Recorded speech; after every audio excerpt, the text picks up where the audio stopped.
So, one of the ways that you determine what your purpose is in life and what your calling is, pay attention to your passions.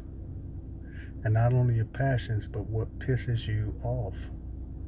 There lies your calling and the difference that you're supposed to make in the world. I have a niece among other people that have a very keen eye, very critical eye of observing what's right, wrong, and fair in the world. And many times the critic in you will overwork you, seem to just work overtime and just picking things out.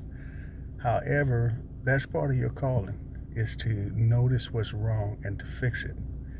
Particularly if you're the kind of person that's a protector of the weak and that don't like to see other people bullied and taken advantage of. That's part of your calling. That's the God in you, seeking to rectify the things in the world. Now, granted, you do have to be able to turn it off. You can't let your gift, or if you're a person that's an empath, then you're empathing everybody's feelings and everything's going on around you. You have to learn to turn it down. You can't let it overwork you. But however, do not neglect the gift in you. Learn to use it. And the Bible gives a great example of a man that had a critical eye. And that's the world-renowned Moses.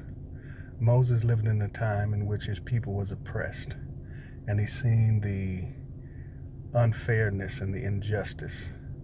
And initially, he went about it in a way that, in his own might and his own power, he tried to correct things. However, 40 years later, after having killed a man and run for his life, 40 years later, God recommissions him to go back and to finish the work that he started. So I'm saying this to you particular, LJ.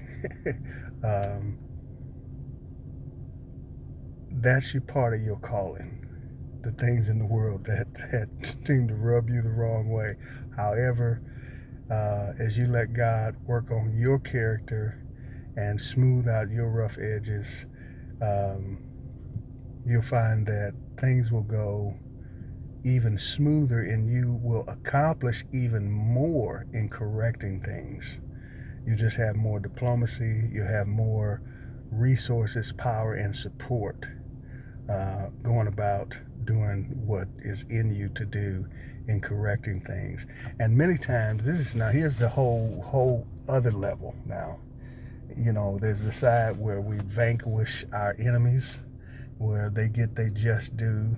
But then there's another advanced side in which you not only help those that are being victimized, but you help the victimizers to be better and to do better. So that's just a little extra food for thought. God bless you. Love you. Namaste.